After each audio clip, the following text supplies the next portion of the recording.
জি 24 ঘন্টায় স্বাগত। আপনাদের সঙ্গে আমি শুভদীপ। শুরুতেই যে খবর আপনাদের জানাবো, সদ্য উপনির্বাচনের সাফল্যের পর উত্তরবঙ্গে বাড়তি নজর দিচ্ছে তৃণমূল কংগ্রেস। চা বাগান অধ্যুষিত বিধানসভা এলাকায় নজর দিচ্ছে শাসক দল। উত্তরে চা বাগান সম্মেলনের প্রস্তুতি তৃণমূল কংগ্রেসের। 483টি বুথে কর্মী সম্মেলন হবে। আর এই কর্মী সম্মেলনগুলি থেকেই 2026-এর রোডম্যাপ তৈরি হবে। প্রবীর চক্রবর্তী আমাদের প্রতিনিধি রয়েছেন আমাদের সঙ্গে। প্রবীর, উত্তরে চা বাগান অধ্যুষিত এলাকায় বিশেষ নজর দিচ্ছে তৃণমূল কংগ্রেস, ঠিক কি পরিকল্পনা? দেখো, 2026-এর বিধানসভাকে মাথায় রেখে চা বাগানের সংগঠন গোছাতে জোর কদমে ঝাঁপাচ্ছে তৃণমূল কংগ্রেস। একগুচ্ছ পরিকল্পনা নেওয়া হয়েছে 2026-এর বিধানসভাকে মাথায় রেখে, এবং এটাতে তৃণমূল কংগ্রেস অত্যন্ত আশাবাদী। বিশেষ করে যেভাবে উত্তরবঙ্গে 2-3টে জেলায় যে উপনির্বাচন হয়েছে, সেটা ধূপগুড়ি বলো, মাদারিহাট বলো, সেখানে তৃণমূল কংগ্রেসের জয় বা সাফল্য কিন্তু তৃণমূল কংগ্রেসকে বাড়তি অক্সিজেন দিয়েছে।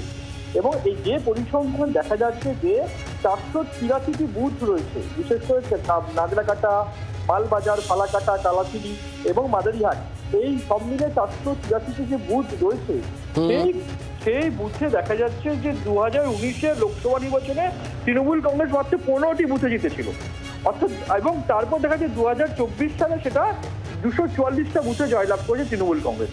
এখানেই তৃণমূল কংগ্রেস মনে করছে যদি সংগঠনটা ঢেলে সাজানো যায়, চা শ্রমিকদের যেসব সমস্ত দাবি রয়েছে, সমস্যা রয়েছে, সেইগুলো যদি মেটানো যায়, সেগুলো যদি আন্দোলন করা যায়, তাহলে কিন্তু 2026-এর বিধানসভা নির্বাচনে ভালো ফল করবে তৃণমূল কংগ্রেস চা বাগানে।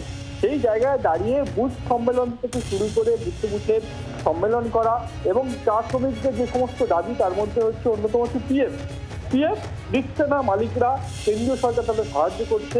পিএফ অফিস ঘেরাও থেকে শুরু করে বিভিন্ন পরিকল্পনা রয়েছে তৃণমূল কংগ্রেসের। মোদ্দা কথা যে চা বাগানে আগামী 1.5 বছর কার্যত পড়ে থেকে চা শ্রমিকদের সমস্যা, চা শ্রমিকদের দাবি সমস্ত কিছু নিয়ে আন্দোলন করে তৃণমূল কংগ্রেস চাইছে 2026-এর বিধানসভা নির্বাচনে তার ফসল ঘরে তুলতে। তাই জোর কদমে এবার তৃণমূল কংগ্রেস নামতে চলেছে বিভিন্নভাবে প্রচারে, এবং সেক্ষেত্রে দাঁড়িয়ে চা শ্রমিকদের স্বাস্থ্য পরিষেবা থেকে শুরু করে দেশের সংখ্যা বাড়ানো থেকে শুরু করে বিভিন্ন বিষয়, যেমন সমস্যা সমাধানের চেষ্টা করবে তৃণমূল কংগ্রেস। পাশাপাশি পিএফ, গ্র্যাচুইটি, সমস্ত বকেয়া যেগুলো রয়েছে, সেগুলো নিয়ে কিন্তু জোর কদমে আন্দোলন নামতে চলেছে তৃণমূল কংগ্রেস। সুতরাং 2026-এ তৃণমূল কংগ্রেসের অন্যতম লক্ষ্য হচ্ছে উত্তরবঙ্গ, এবং তার মধ্যে অবশ্যই হচ্ছে চা বাগানে সংগঠন পিছিয়ে ভালো ফসল বিধানসভা নির্বাচনের। প্রবীর, ধন্যবাদ। অর্থাৎ এই 483টি বুথ উত্তরবঙ্গের চা বাগান অধ্যুষিত এলাকা, যেখানে নাগরাকাটা, মালবাজার, ফালাকাটা, কালচিনি, মাদারিহাট, কুমারগ্রাম, মাটিগাড়া, নকশালবাড়ির মতো এলাকা রয়েছে। এই সমস্ত এলাকারই চা বাগান অধ্যুষিত অঞ্চলগুলোতে 483টি বুথেই এই মুহূর্তে নজর দল তৃণমূল কংগ্রেসের। বাংলার আওয়াজ, বাঙালির আবেগ, জি 24 ঘন্টা।